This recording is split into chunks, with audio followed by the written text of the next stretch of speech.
Hello everybody. Welcome back to my channel, Reality TV Africa, where we review all the African reality TV shows that I'm watching and other shows too, perhaps. Yeah.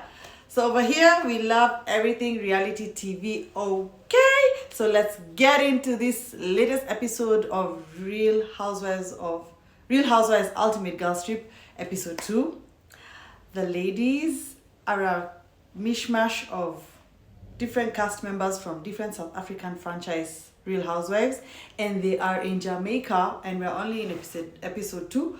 And I like to rate the episode usually before I get into the crux of the matter.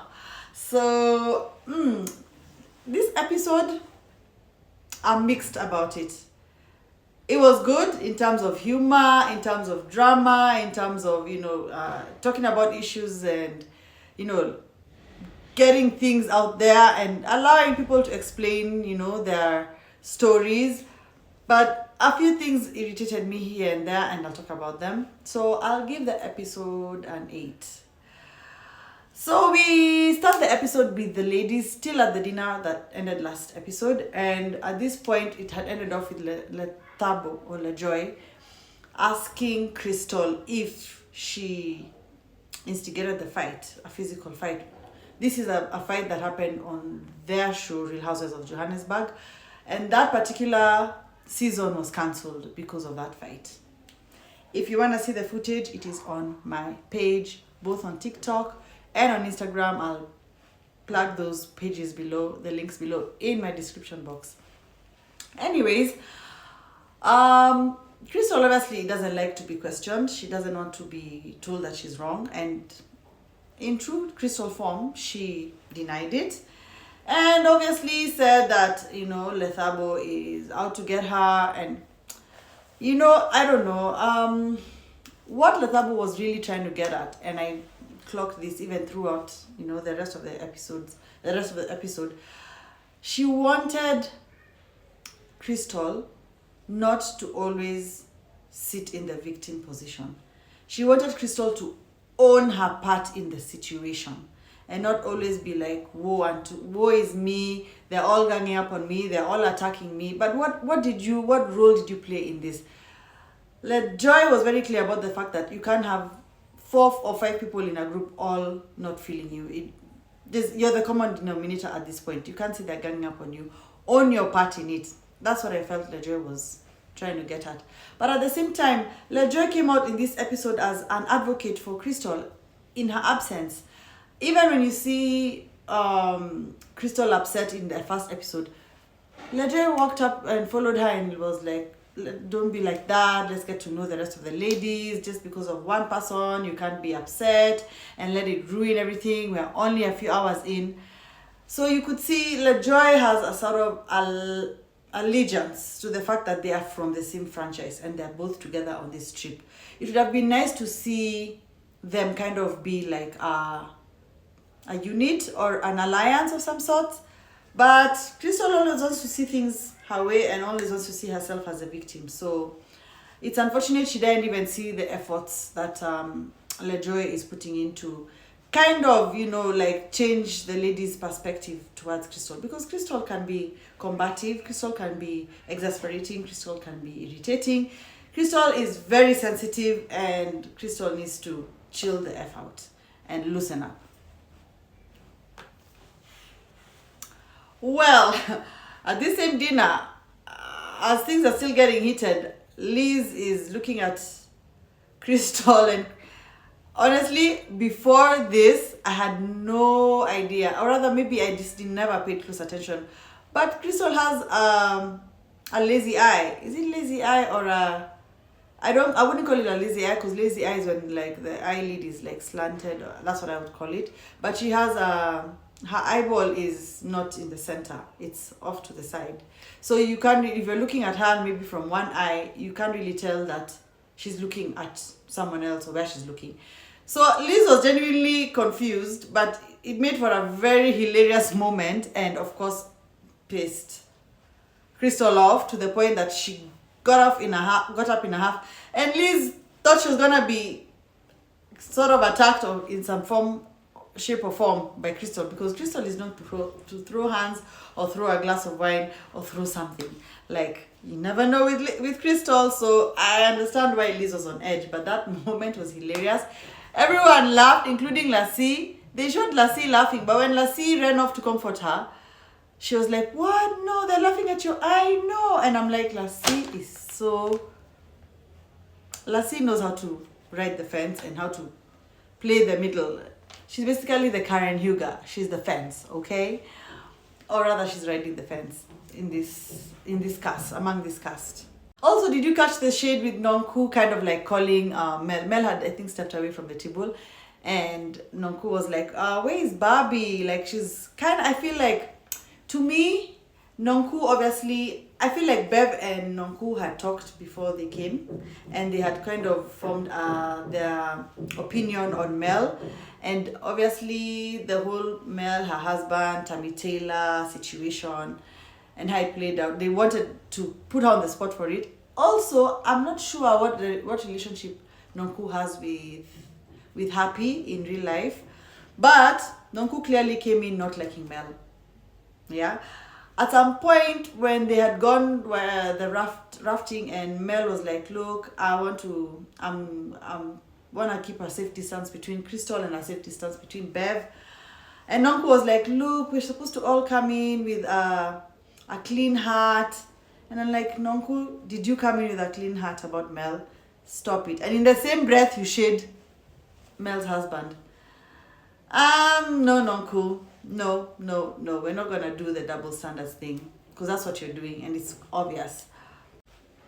We see Liz catch up with LaJoy in her room the next morning as LaJoy is getting glam done, her hair, I guess her makeup, and they're talking about the events of the previous night. And it's so funny that LaJoy is in this moment here, she is advocating for Christall once again.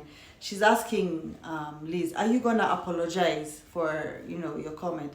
And Liz is like, no, because Liz is like, she didn't really genuinely do anything wrong, and she genuinely thought that she was wondering who Christall was looking at. Was it her or LaJoy? But LaJoy just clarified for her, now that you know it hurt her feelings and that she has an issue with her eye, are you going to apologize? And Liz is like, yeah, I'm going to apologize. But it seems like Liz never got the chance to, because Christall has already put up a wall and didn't want anything to do with Liz at this point. Liz is funny. I mean, this episode had a lot of comedic moments, like when she said, look, I had no idea her eye had an issue, but she needs to wear sunglasses. And I agreed, because Lordy, most guys who have issues with their eyes usually wear sunglasses all the time. That's what I've seen. But Christall is confident in her looks and confident with how she looks, so why does she need to wear sunglasses if she's okay? If you like it, I love it. It's kind of situation. Honestly, I love this scene where Lassie called Mabusi on FaceTime and they were having such a key moment. I loved that moment so much. It was full of humor. Lassie saying how the ladies didn't like the fact that she got the best room, presidential. And I'm like, oh girl, so you can associate yourself presidentially, but when it comes to other people, you're like, don't do it. Lassie definitely took the opportunity to catch up Mabusi on, she set Mel straight. She also gave her the tea on Nonku and the issue they had at dinner. Nonku calling out the issue of Mr. Petals, and she basically putting Nonku on blast about which boyfriend she's dating, because the last they had about her man's was a rough something. Then we see the ladies, that is Mel, Nonku, LaJoy, and Liz on the van. I guess they were going on an expedition to the rafting, on the raft. And so they're talking in the van and they're catching up, and I guess the ladies had decided, we are going to find out what it is about. What's the tea with Mel and the whole Tammy Taylor situation? And I think Nonku is the one who started by honestly opening up and saying she researched on her, and she researched on most of the ladies, and her research was basically the day before they arrived on Mel, and she read up on, the Tammy Taylor scandals. and she admitted she hasn't watched Pretoria, which Mel is from. The show Mel is from Real Houses of Pretoria, and Mel now decided, okay, I'm going to clarify. But honestly, guys, that was the weakest clarification. Mel, I'm just wondering, did you not think about this beforehand? I mean, you knew you were going to Jamaica. All the ladies, whatever you're synonymous for, they're going to ask you about. This Tammy Taylor situation was hot off the press. I mean, it was on some show that is well known in South Africa. I'm Kenyan, so excuse me, Carte Blanche. Yes, it's a show in South Africa. Liz said it was a show that has been on TV for 30 years. They seem credible enough to run a story with a lot of, credibility. But Mel was like, no, it's fabricated. They also talk about Happy and the fact that Happy lied or something. That's what she made it seem like. Because what LaJoy said is that Happy won the case and Mel owes her 3 million rand. And Mel is like, no, what it is, Happy opened a company named Tammy Taylor 123, I guess another franchise, and it's like Happy sued herself. That just doesn't sound right. It just sounds so fabricated. It sounds so far-fetched. It sounds so outlandish that, girl, I wish you had taken the time to really think about this situation. She seemed flustered and she was using examples that just didn't make sense about Monday, Tuesday, and then the lady, everyone. Because LaJoy kept asking her, why is it not just Happy? It's many women. It's many people. Even Bev at the end questioned her and said, it's not just one. It's more than, it's many ladies who saying you've stolen their money. Even the whole explanation about the Tammy Taylor brand being owned by the lady in the States, it just didn't seem like she's just making for you the product, and which is why you call it Tammy Taylor, but now you're making your own product that is better. There's just a lot going on with that explanation that just had a lot of holes. Now you missed your whole chance. This was your one chance, by the way, Mel, to really, really talk with all your confidence and clear things up, but you just actually made a suspect of you of lying. Because it just, anyway, I'm not going to belabor the point. She doesn't sound genuine. It sounded like some made-up story.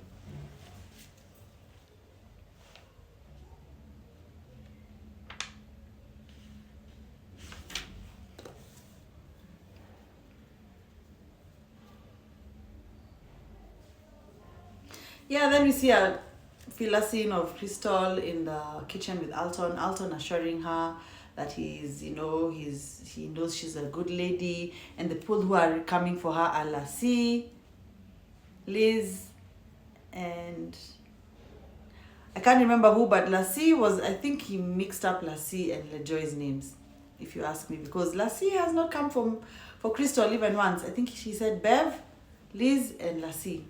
Which I was like, maybe he got the names confused. But yeah, she asked for champagne in the morning. She didn't even get it mixed with some juice to make some, what do they call that drink? Mimosa. A mimosa is a nice breakfast drink. You can have a bit of shams with some orange juice. No, straight up champagne. She said it was in the morning. So, girl, get your holiday on. Get your holiday on. It's 5 o'clock somewhere, right?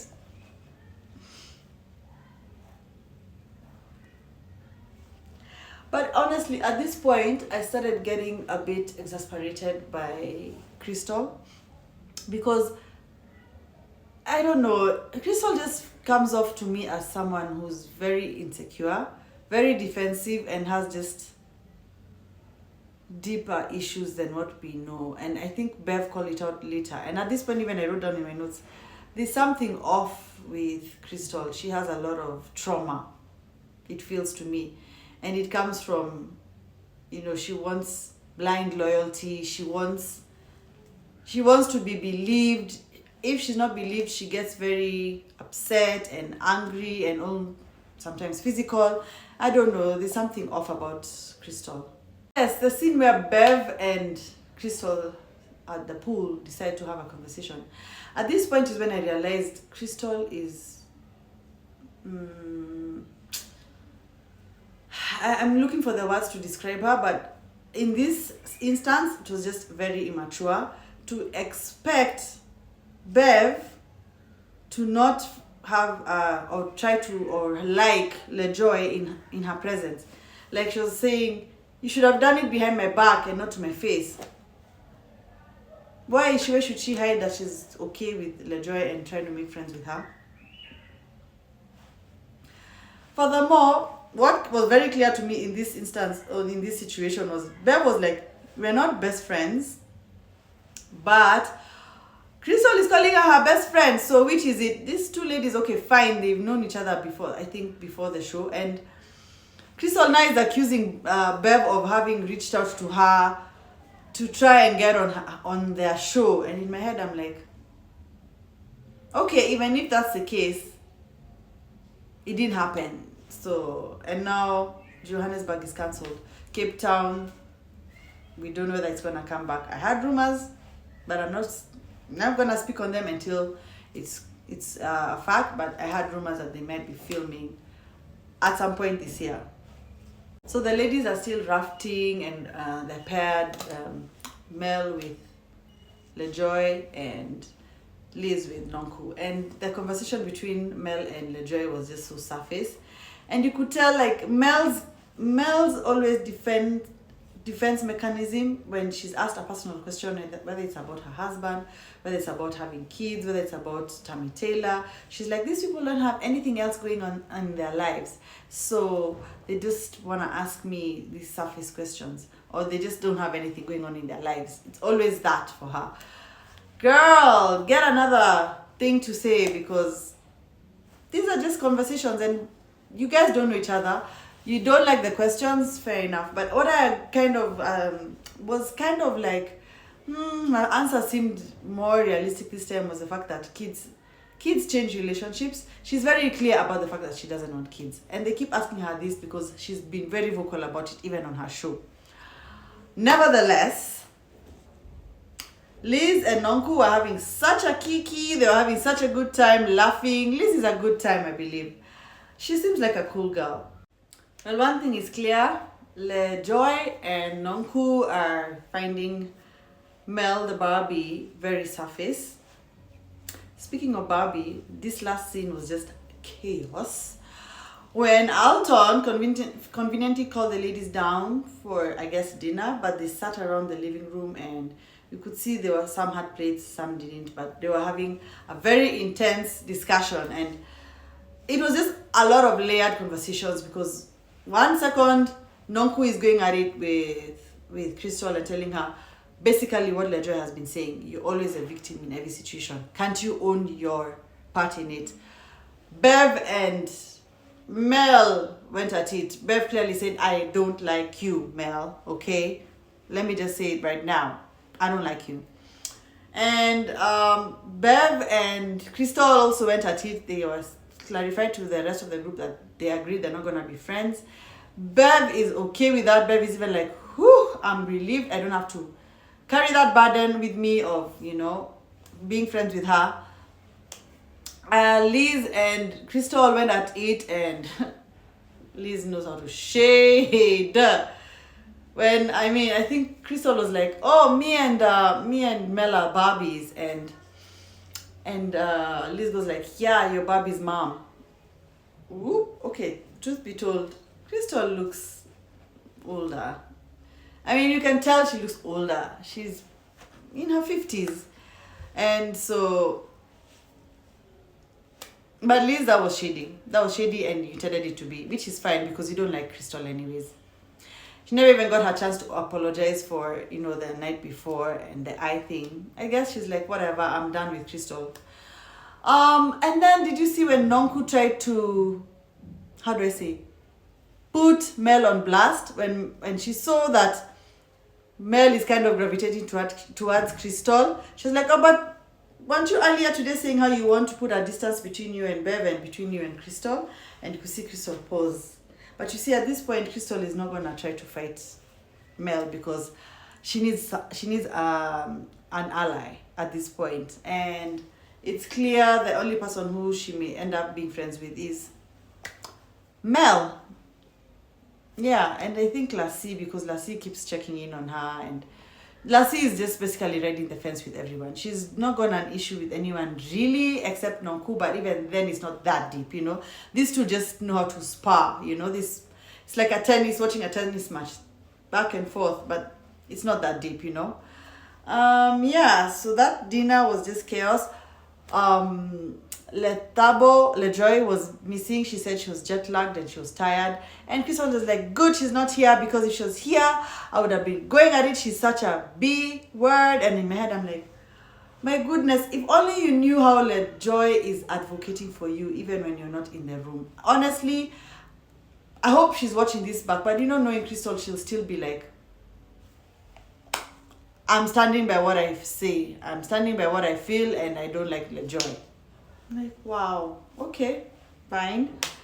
Yeah, she's the kind of person who's very hard with her stance, I guess. That's what it comes off to me. Oh, and the one thing that I forgot to talk about was Mel questioning Bev about being a Christian and weaponizing Christianity. For me, that teetered on the edge of a very sensitive conversation, because Christianity is sensitive, but the lady seemed on edge. Lassie seemed to be like agreeing with Mel, or maybe just audibly listening. But for me, I felt like that was sensitive, and this is where Nonku was like, I think Mel is very superficial. Nonku really does not like Mel. I feel like, and this is what I said I think earlier, Mel and Bev definitely discussed these ladies coming into this show, and they decided they don't like, no, I said Nonku and Bev discussed these ladies, and coming into this situation, they both don't like Mel. Well, Bev is very clear and open about it. Nonku is underhanded about it and shading her mostly in her confessionals, but to her face, she's keeping it kind of like touch and go, touch and go. But anyway, guys, this episode was rather interesting, full of humor, full of drama, full of Christall exasperating me. Oh my God, she was irritating me. Guys, when I say she irritated me, she did. And I really hope she doesn't ruin this trip, because it's just getting a bit annoying and irritating, to say the least. But aside from that, I think the cast and the whole mix of these ladies is fabulous. This is top tier entertainment, guys. Honestly, if you're not watching it, I suggest you pay your Showmax subscription and jump onto this show, because baby, the ladies are bringing the heat in Jamaica, man. Okay, so let me sign off for now. Catch me on my next review, and I'll see you guys next time, because over here we love everything reality TV. Okay, bye.